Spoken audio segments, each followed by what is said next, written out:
All right. It's good afternoon. Welcome, everyone. My name is Hiren Trada. That's pronounced like Prada with a T and without the money. All right. We are here to learn the most uh, fundamental knowledge about electronic devices or semiconductor devices, which just so happens to be my area of specialization. So I am originally from India. I arrived here in the US 25 years ago to go to grad school.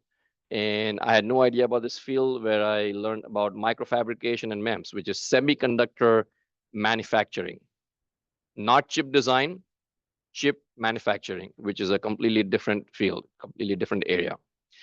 So here we are going to, well, that's not what this class is about.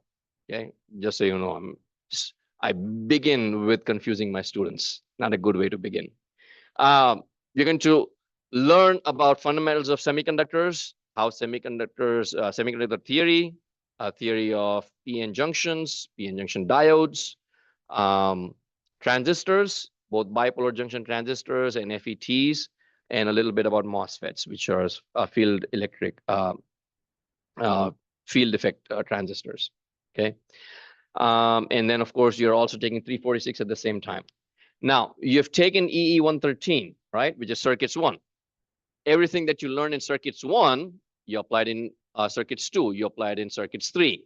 Similarly, everything that you learn in 306, you will apply a little bit of that in 307, in 308, and then you'll put it all together in 409, which is mixed signal electronics.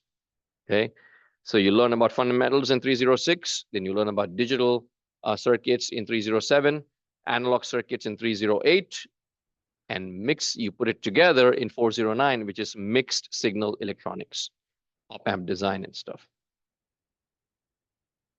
All right, my website was not, so there are a few things going on in my life, and so apologies for the website being a little bit late, but it's up there since this morning.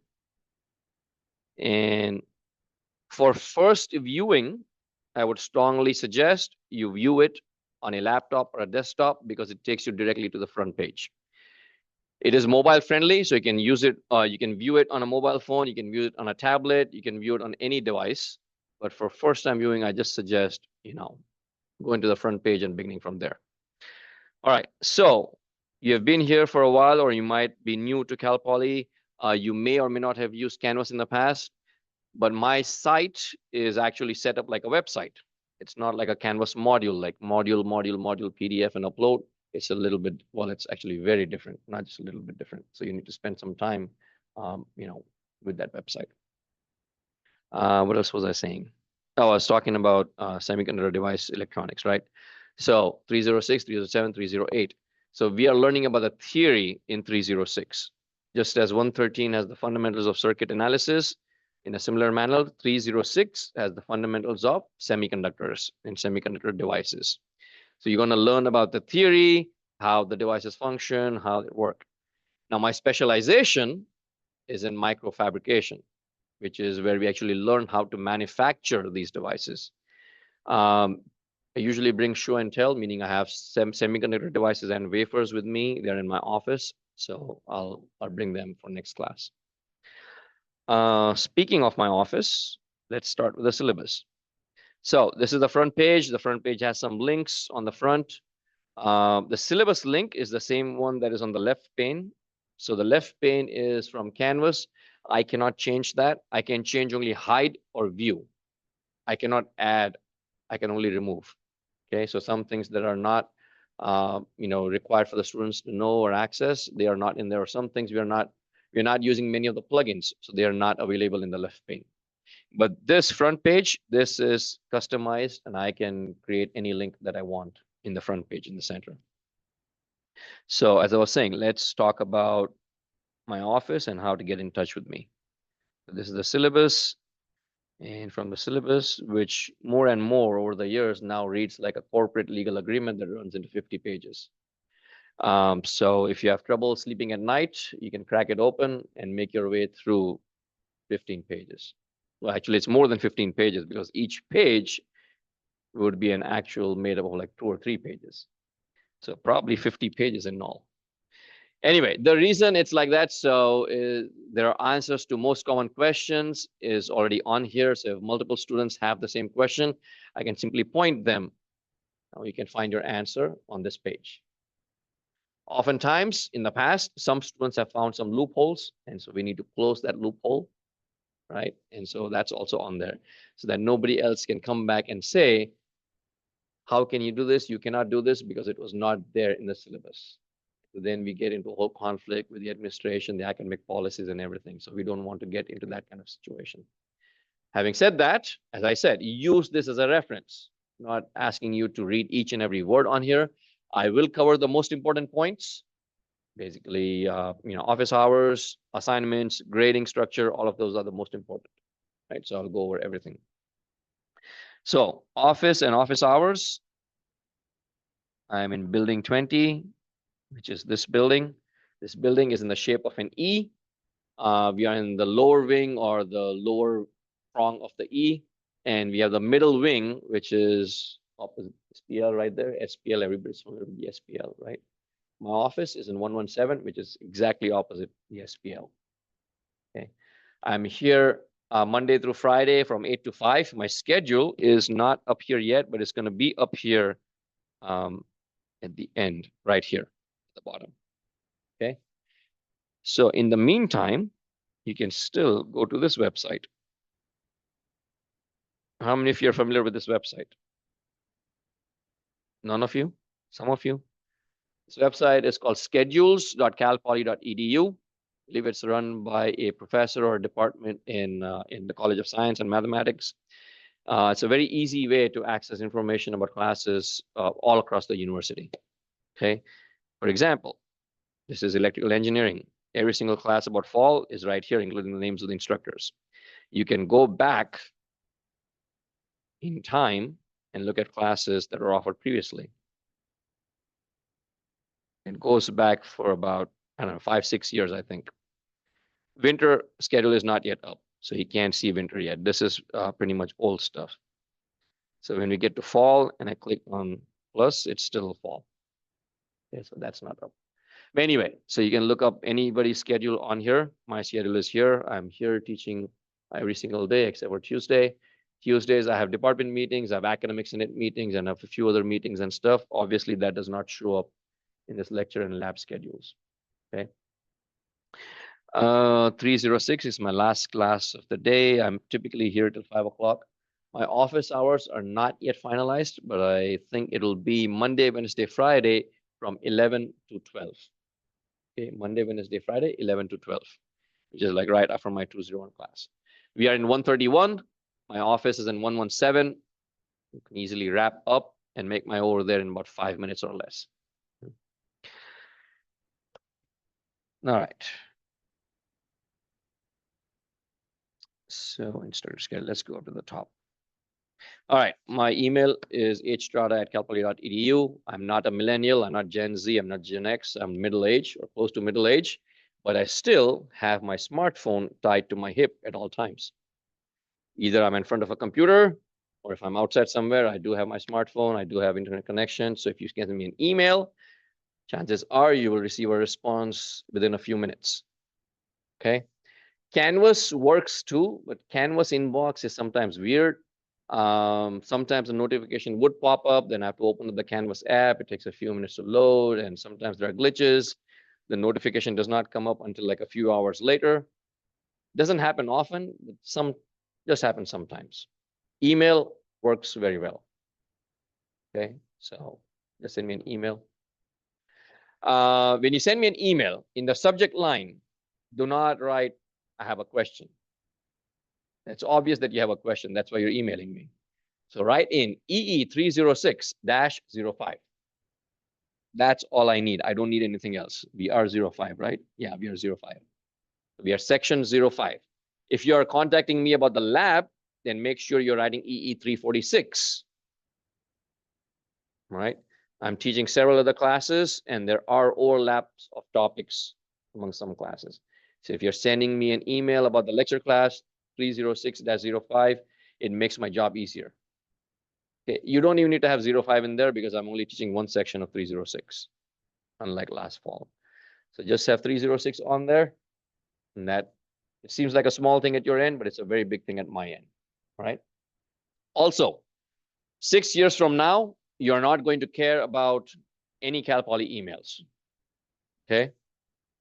Whether you had a good time or a bad time here, you're not going to care about any emails. I still have emails in my Gmail account dating back to 25 years ago, more than 20 years ago. Okay. I don't care about all these emails. The point I'm trying to make is, on a personal level, you do not want to use your personal email IDs for university communications. It's going to clog up your inbox. My inbox is now 95%. It's a constant struggle to keep it under 95. Okay.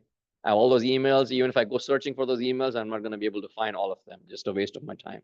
So while you're at school, while you're in college, you are provided with a Cal Poly email account. Use that as much as possible. Do not clutter up your inbox. 6 years from now, heck, even like 2 years from now, when you graduate, you're not going to care about any of the emails from here. So do not use your personal email addresses. That's for personal benefit. I speak from experience and old age. And more important reasons. Personal email addresses can be spoofed by anybody. Anybody can create an email address called hiren.t or hiren.trada8956@gmail.com. First name Hiren, last name Trada, and send you an email saying that, hey, class is canceled today. No quiz, no exam. Stay home, celebrate. And you're like, oh, I get to sleep in. And it turns out somebody was messing with you, right? So anybody can spoof my email address and send you some information. In the same way, somebody can spoof your email address and send us an email asking, what is my grade on the midterm? What is my grade on the quiz? How am I doing so far? If we are not paying attention, we will divulge personal information about you to someone else.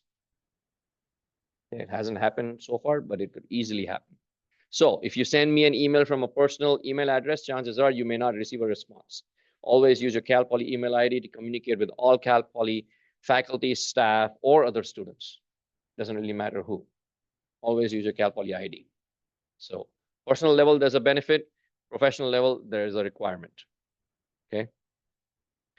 All right. That's enough about email. My office is 117. It's a safe place for all students, regardless of their background. Feel free to stop by. I still have students stopping by and greeting me who are in my class right here in this classroom exactly 1 year ago in fall 2024. They took E306 and 346 with me, and they're all hanging out in the SPL.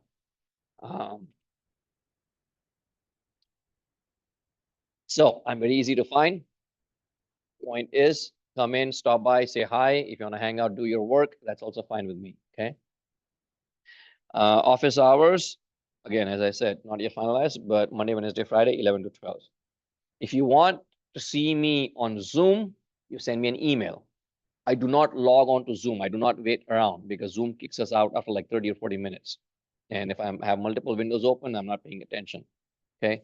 So if you want to meet me on Zoom, you send me an email, fix a time that is convenient to both of us, and I'll just hop onto Zoom. Typically, it'll be a few minutes or less. Okay. All right. Again, the information is on here. So if you have a question about this, go through it. And if your question is still not answered, then you send me an email. That's communication office hours. Course information. Let's start there. So semiconductor physics, fundamentals of semiconductor devices. We learn about P-type semiconductors, N-type semiconductors, PN junctions, PN junction diodes, transistors, what have you. Major topics covered are listed here, course goals and learning outcomes. Everything that you see on here, the major topics and the course goals and the course description is designed by the university, meaning the department and the university. It's not me who's deciding that. Instructors never do that. We cannot unilaterally change anything that is on your curriculum. Everything is controlled, right? We have to ensure that students receive that level of education. So everything is on there. First day of classes today. Last day is also a Friday. Fall quarter. I love fall quarter. We get like week off in the middle, and especially Monday, Wednesday, Fridays. We have 31 Monday, Wednesday, Friday days. So if you go on the academic calendar on the registrar, right at the bottom of the page, it tells you how many instructional days that you have. how many Tuesday, Thursdays, and how many MWFs. So we have 31 this quarter, which is more than I have any other quarter. Usually we have a Monday holiday, not this quarter. This quarter, the holiday is on a Tuesday. So I think Veterans Day, November 11th, I believe, Tuesday. So we don't lose any Mondays. So we'll be a slightly relaxed pace, just a tad. Not a lot, there's still a lot of pressure, but just a tad. This class or all my classes are designed and structured with UDL principles. UDL, if you're not familiar, stands for Universal Design for Learning. Simply stated, it means we use a wide range of tools and technologies to benefit a wide and diverse range of learning styles. One of the things that I do is, well, my setup here is I have this computer. This is a personal computer setup on a cart. I have this big writing tablet here. This writing tablet is duplicated on your projector screens. Whatever I have here is what you see on the projector screens. Okay. In addition, I log on to Zoom at the same time. This screen is shared on Zoom. And the video is recorded live. Okay. So you can attend. So the benefit to the student is you can attend class in person. You can attend class on Zoom. Or if you want to do neither, you can watch the recorded video later on YouTube. Okay. It's a publicly available channel. I'm not trying to drive up my revenue. The channel is not monetized. The more views I have, you're not making me not even a single cent. Okay? I just kept it free and open for anyone, anywhere in the world who wishes to benefit from it. Obviously, the biggest benefit is to you who are currently taking this class, right? So nothing is recorded except the sound of my voice. There are no cameras that are recorded. Nothing is recorded except what you see on the screen, right? So that's one of the benefits. Now, how does it benefit you? Well, sometimes I would see students on the first day of class, and then I would never see them again until the day of the final exam, which is fine. As long as you are completing the work that is set forth in front of you and you're submitting your assignments, it's obvious you're learning, you're making good progress. That's all I worry about. I do not worry about anything else. Attendance is not tied to your grade. I do not mandate attendance. Students are free to attend class. They're free to walk in and out of the classroom as they want. Okay. You are all adults. I treat you like adults. You know what works best for you. So you decide. Right. So there's always space in the classroom. Now, having said that, Mondays, every single Monday, we'll have a quiz. So quizzes are only in person, but 15 minutes, 20 minutes, 30 minutes sometimes. But once we are done with the quizzes, you're free to leave. Okay. You're not going to wound my feelings. I'm fine. Okay. If you're late coming to class, just walk in. If you want to leave early, just walk out. There's a restroom opposite here. It's an all-gender restroom. So you want to go take a break, that's fine. You don't need to ask my permission. If you're feeling sleepy, you want to take a nap, you can go at the back and take a nap. Again, you're not going to hurt my feelings. It's fine. All right. Just make sure your phone is on silent, or if you want to like watch a movie or something, just put on headphones. All right. So that you're not disturbing the rest of us. All right. So you can classify this as an in-person, synchronous, hybrid, asynchronous, whatever you want to call it. Okay. But except for the weekly quizzes, you're free to attend class online at any time you want. And if you want to do none of those and just learn by yourself, that is also fine. As long as you're submitting your assignments, that's all that matters. Class notebook is something I use that's based on Microsoft's OneNote.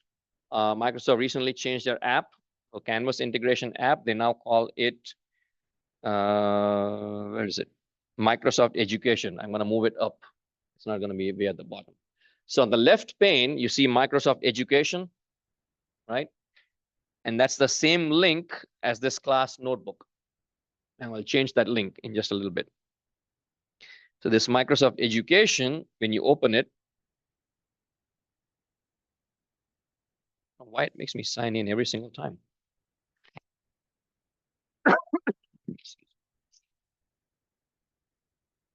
Oh, this was not set up.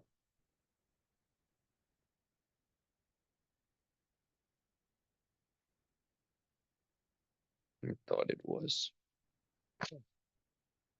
All right, anyway, let me explain what that does. So once that is set up, it creates a OneNote file. Anybody use OneNote? Microsoft's OneNote. It's a very powerful digital note-taking software. You can organize it exactly like a notebook. You can have multiple sections in there. You know how you have those thick binders that you buy? It says college notebook, and you have like multiple sections. You can have one for each class that you're taking. So similar to that, you can have multiple section groups. You can have multiple notebooks. Inside each notebook, you can have a different section devoted to each one of your classes. The class notebook feature is great. All of the students enrolled in Canvas are automatically enrolled. So I enrolled everybody into the notebook. At your end, the file is already created. You may receive an email, or if you go to your OneDrive or SharePoint, you will see that file in there. Okay. You can go into the OneNote app, and that OneNote app works on everything. It works on Windows, it works on Mac OS, iOS, Android phones, tablets, cell phones, everything, Chromebooks, web-based browsers. It works every single place, and it's synced in real time. You don't need to save anything. Okay. As an example, if I write something on here, this is, by the way, in the desktop app. If I write something on here, my annotations and my notes will appear automatically at your end in your notebook. Okay. This relieves you of the pressure of taking notes all the time. I would still encourage you to take notes the way that you want, but my annotations, which would appear on the digital whiteboard, are saved and automatically available to all students, right? So you are not going to end up missing anything.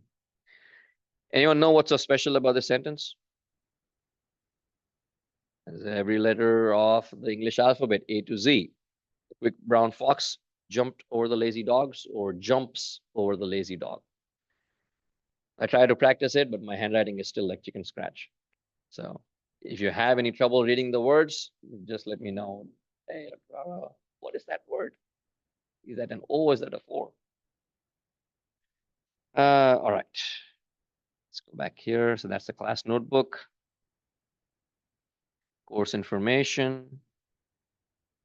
And then, speaking of the lecture videos, so all the lecture videos that we have for this quarter, fall 2025, will be posted on this link. The link is on the front page. Okay. And if you wish to get started ahead, there's also my links from past quarters. Is this? Yeah, 306 winter 25. Oh.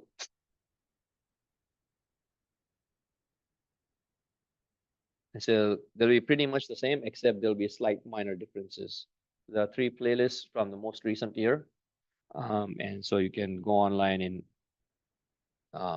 view those at your convenience. Fall 25 will appear here just a little bit. So as I was saying, there are some parts of the website that need to be updated and changed because it's a lot of work involved. There's a few things happening in my life. First of all, I was teaching all through summer. I had a near full total course load. I was teaching like 3 lectures and 2 labs, just got done with it. There's still some things that need to be wrapped up. And then we moved last weekend. And so I'm in the middle of a really big move. I'm surrounded by about 250 boxes and containers, and I can't even find my toothbrush. I know it's in there somewhere. I just can't find it. It's probably going to show up a year from now. I had to run out and get some, new ones. So that's why the website was not updated until this morning.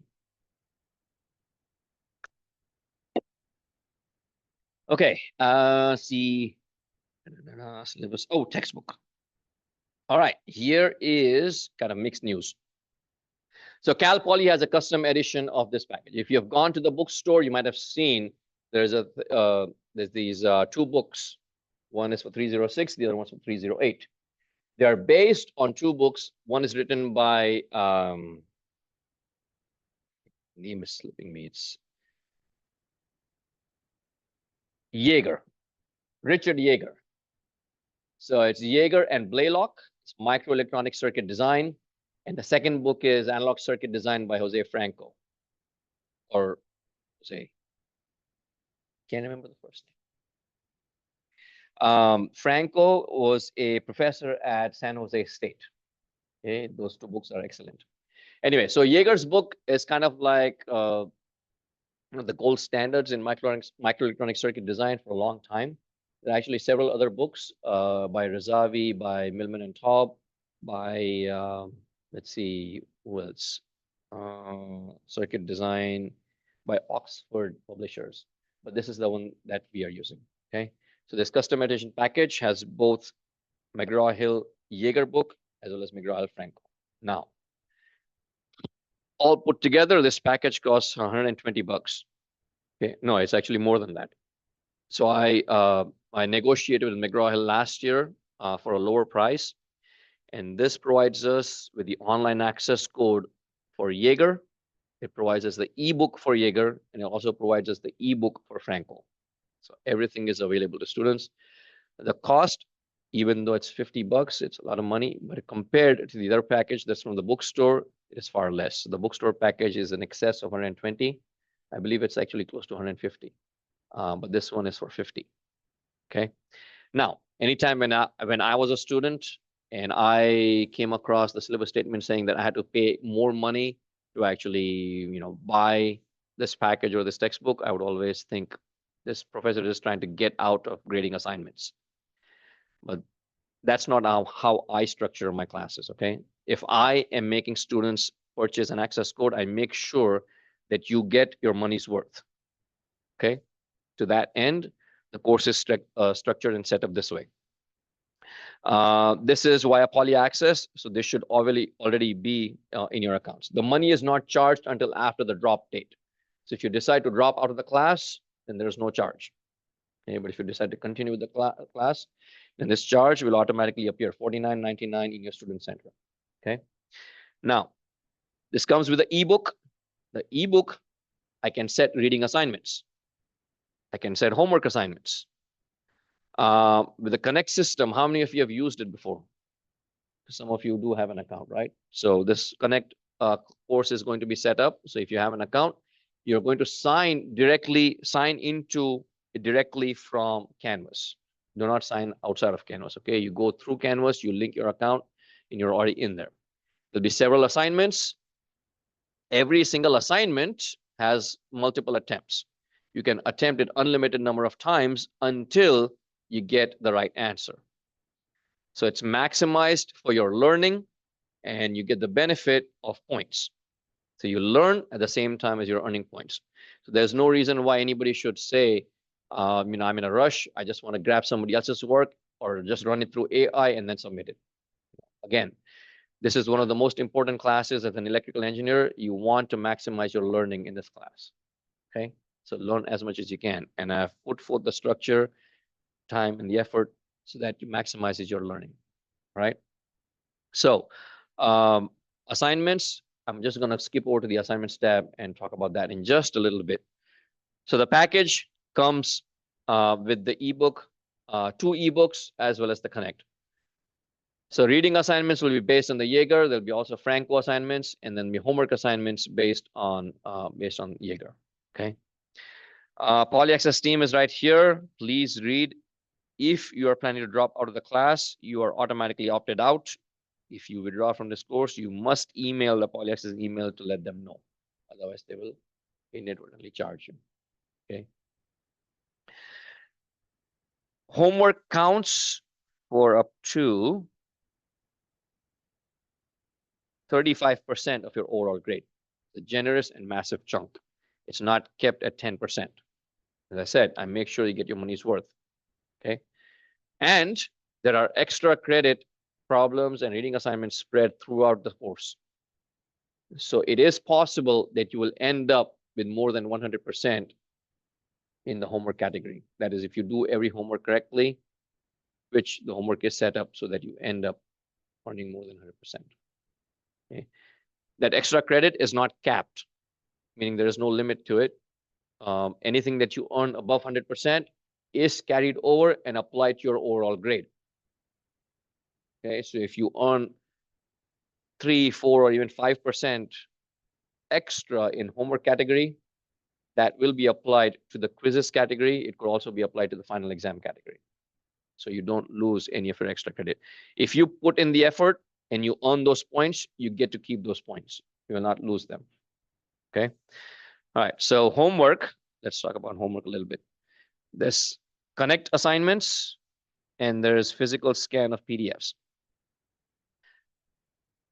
Homework assignments uses the McGraw-Hill's Connect system. Assignments are set up in such a way that you can use hints, you can use the ebook. You have multiple attempts to solve each problem. You have multiple attempts to solve each homework. There's no time limit. There's a due date. Obviously, there's no time limit. If you get an answer wrong, you can reattempt that answer again as many times as you want until you get it right. If you need help, you reach out to me, you reach out to your peers. We'd be happy to help you along and make sure that you earn those points. So if you learn and you earn, yes. That's a good point. Yeah. So there's no, I'm going to take that out. Yeah, I'm going to take that out. So there's no penalty deduction for multiple attempts. There is a deduction, however, of 5% for every day that assignment is submitted late. So homework is always open. You don't have to notify me if you're late. It is always open. Simply submit it. I'll just have a 5% deduction for every day that you're late. That's all. Medical emergencies or university permitted travel. If you're late, you let me know in advance or as soon as you find out. And I can extend your date on an individual case-by-case basis. Okay. So this online portion is worth 25%. And then there's 10%. 10% for scan and upload. Okay, so it's not basically you're taking numbers and entering in the system. You're actually doing the work. So when you do the work, whether you do it on pen and paper or whether you do it on a tablet, you have some work, right? Whether it's a scratch work, doesn't really matter if it's neat or not. As long as I can read it and interpret it, make sure that you did the work. That's all that's required. You create a PDF of that work and you upload it in the homework. Excuse me, you upload it in the homework PDF category. And all of those put together count for 10% of your overall grade. So each Connect assignment has a corresponding PDF upload. That makes sense to everyone? Each online Connect assignment has a corresponding PDF upload. The PDF upload will also be due on the same date as the homework, but it's credit, no credit. If you submit it, all the work is done, you get full credit. If it's not submitted, you get a 0. There's no penalty points deduction. So that 10%, if you make all the submissions, that's kind of like a freebie. You get it just for submitting, okay? But if it's not submitted, you don't get any credit. So make sure you submit everything in this class, okay? So that's the homework. There are quizzes that count for up to, oh, that should not be. And midterm thing is still something that I'm debating. Probably not have a midterm, probably just going to have 9 quizzes starting with the second Monday after next. If at all I decide to have a midterm, then I will drop 1 quiz and have a midterm in its place. The only difference would be that quizzes are typically like 20, 25 minutes in length. Midterm would be just twice as much. Okay, or test a little bit more. And a midterm, as the name suggests, it would be in the middle of the term. So it will be on the Monday of the 6th week. Instead of a quiz on that day, we'll have a midterm. But you will know well in advance. So all of that is one category. Yes.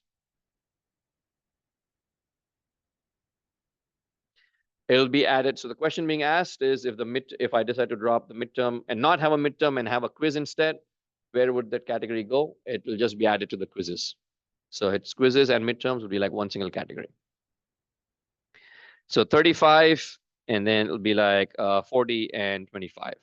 And then that would round it up to 100%. Okay. So I need to make some changes in here. Yeah, the quizzes and the midterm will be one category, will be 40%. So right now it shows 25 and 15. That's what it would be. All right, that's the assignments. Any other questions so far? Yes. Okay, good question. So I call this as quiz week 0. Week 1 begins next week. So I call this week 0. Technically, we began yesterday. That was the first day of fall quarter for students.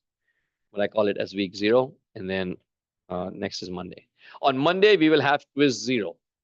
This coming Monday. That quiz 0 is 5 minutes. First thing Monday morning. It'll be based on the syllabus, just some general questions. just 5 minutes long. This is just to get the students acclimated to the structure and how they need to work in this class. And after the work time is over, you have 5 minutes to scan and create a PDF and upload it on Canvas.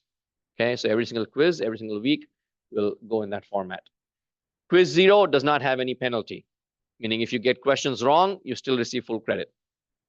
Okay, so you don't need to like study in there. You just go through the syllabus a little bit and hit the main points, and then you'll be fine on Monday. Whether you get it right or wrong, you still get full credit. Yes. So extra credit reading is, again, it's on Connect. And that's part of the homework category right here. Okay. So the Connect assignments, whether it's the homework assignments, whether it's the reading assignments, the reading will be corresponding. And it's like, okay, if you're going to do a topic, either prior to that topic or after that topic, there'll be a reading assignment. There'll be a due date on it, but the due date is like, it's like till the end of the quarter. Don't worry about it. But the point is that if you're learning about something in the classroom and you read about it outside, then that enhances your learning. And it's already available in there. And once you go through those readings, at the end, the system will ask you some questions. They're automatically generated by the system itself. That, again, enhances student learning. And they all count for extra credit. Okay, so that 25% that you see would be bumped up to like 30. So if you earn like a 20% on your final, that 5% extra credit from the homework will be added on to your overall grade, and thus you don't lose any points. Okay. All right, let me quickly, I have 12 minutes left. I want to talk about structure evaluations. So there are official end of the quarter evaluations, and then I have some unofficial evaluations. That is just a Google form. Official ones take place at the end of the quarter. I call them official because you may not know this. It forms part of our official employee record and file. It goes in our HR files. Maybe professors don't let you tell you this. We just assume it's general knowledge. But if it's not general knowledge, I'm letting you know. These are very important to us. The reason is it becomes part of our official evaluation file. We look at it very seriously. Every single instructor looks at them.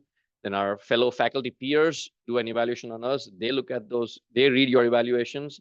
It goes all the way up to the college dean.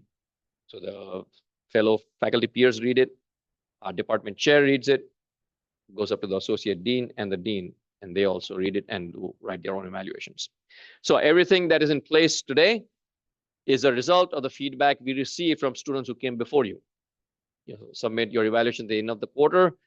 Students who come after you are going to benefit from there, right? I like to talk about the scale. The evaluation scale is from 1 to 5. So 1 to 5. A couple of years ago, I got an evaluation which states I'm choosing 3 because I'm neutral. I was out for the first week of classes, so I'm neutral. I choose 3. Well, it's a scale of 1 through 5. 3 is not neutral. Your courses are evaluated from 0 to 100%. Is 50% neutral or average? No, right? It's a failing grade. So in the same way, 3 would be like a failing grade for us.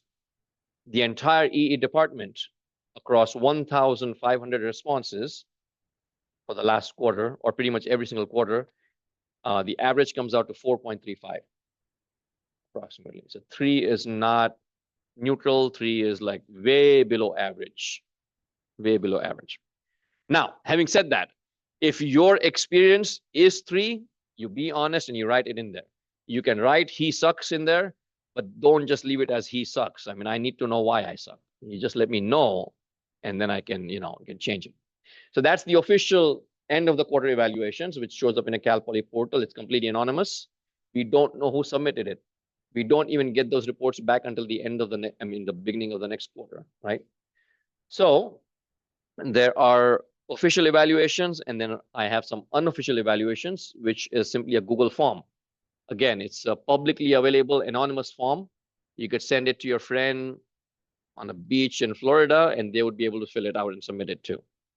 But don't do that, because this is to your benefit, right? If something is not working for you, every Saturday, a reminder is going to pop up on Canvas. Submit this evaluation. It's the same standard form. Click, click, click, click, numbers, and then comments if you want to make comments, and submit. That's it. And then I read those. And if I need to make a change, or if I can make a change, I can make a change in real time. I don't have to wait till the end of the quarter. It's a little bit of extra work. So I like to provide a little bit of extra credit. There, I have your attention. For the official evaluations, I provide up to 1 full point applied towards your overall grade. And for the unofficial ones, apply maximum of 2 points towards your overall grade. So potentially 3 extra credit points. If you end up with an 87, that could bump you up to a 90. But it does not depend on any individual student. It depends collectively on all of you. So the extra credit points is in response to the participant. I mean, it's proportional to the response rate. So I have 30, 40 students in a class. If all 40 students submit a response, what I see at my end is 40 out of 40. That's a 100% response rate. Every student in the class receives 1 extra credit point. If I see 20 of 40, it's a 50% response rate. Every student in the class will receive 0.5 points. So whether you participate and submit a response or not, you still receive the benefit of your peer students. Okay, so the more students who participate, the more everyone benefits. So that's official and unofficial. Okay, and again, just read through it, and then let me know if you have any questions about that. The form is not yet updated. I still need to update those forms. Final exam, we'll talk more about the final exam as the quarter goes along, but you have 5 options of taking the final exam.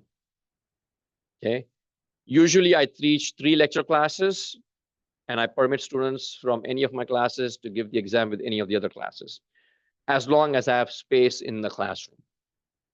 Okay, as long as I have space in the classroom, I accommodate everyone. This quarter, I'm teaching 4 lecture classes. So there are 4 options, which is the university allocated time for us, which will be in this classroom. And then the Saturday prior to finals week, I hold a final exam too.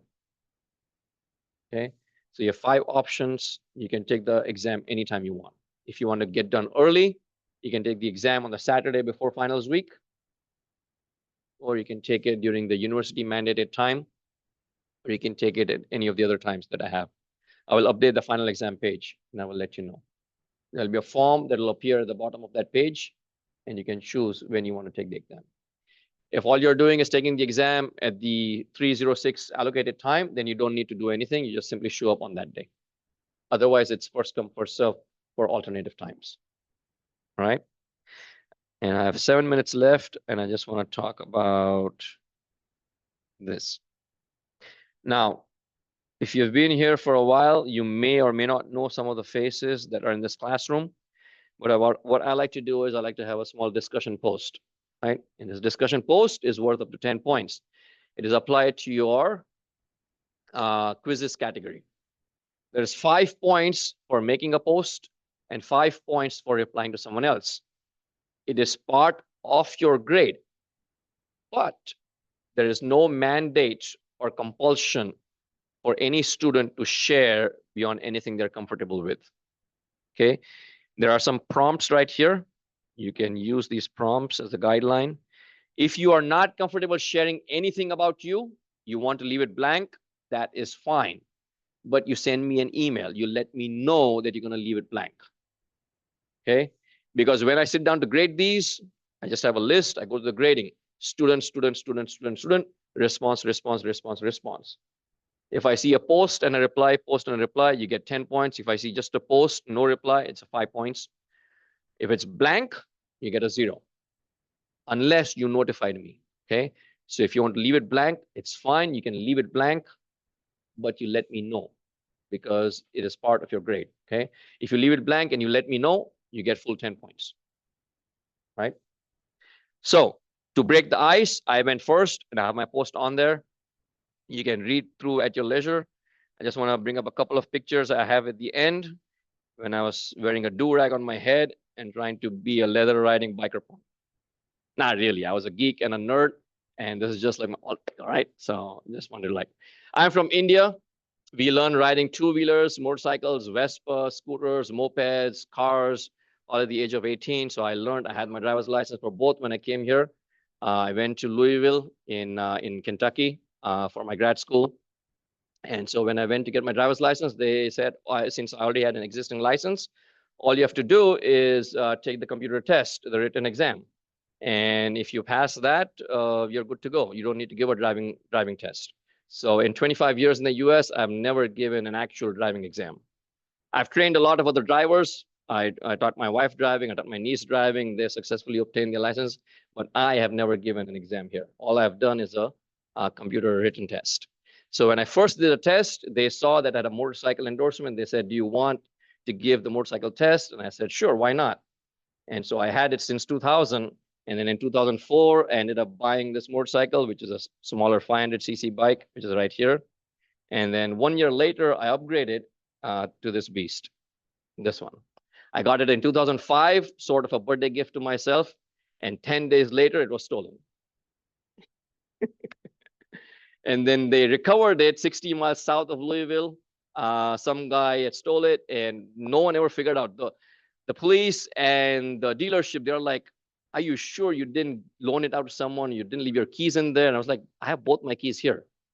I didn't make a copy. I didn't give it to anybody. I don't know how they stole it. No one knew how they stole it, but they steal it. They did." And he was doing a wheelie, trying to do a wheelie on this, this is a quarter-ton motorcycle, weighs nearly 500 pounds. You can't do a wheelie on this. Some people do, but not me. I don't try that. I just ride. And then over the next 10 years, people kept trying to steal it. My alarm would keep going off at all times of the night or over several months.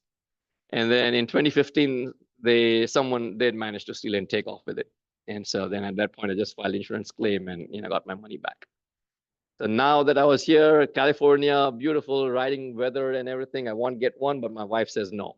It's like, no, we have a kid, you have a wife, you got family, no need for a motorcycle shenanigans. So I don't have one right now, but maybe someday again. So anyway, so that's a little bit about me in there. You'd be surprised when you post something about your taste, your interests, your hobbies. You'd be surprised how many like-minded people are with you that share the same interests and tastes as you do. Okay. So again, there's no compulsion. If you want to leave it blank, you leave it blank, but you let me know. Yes. Oh, everything's going to be updated. Don't worry about the due dates. Yeah. Due dates and everything will be updated as soon as I catch up on some sleep this Friday. All right. Have a good weekend, and I will see you all on Monday. Yeah. Yeah. Oh, let me stop recording this. Are you already enrolled?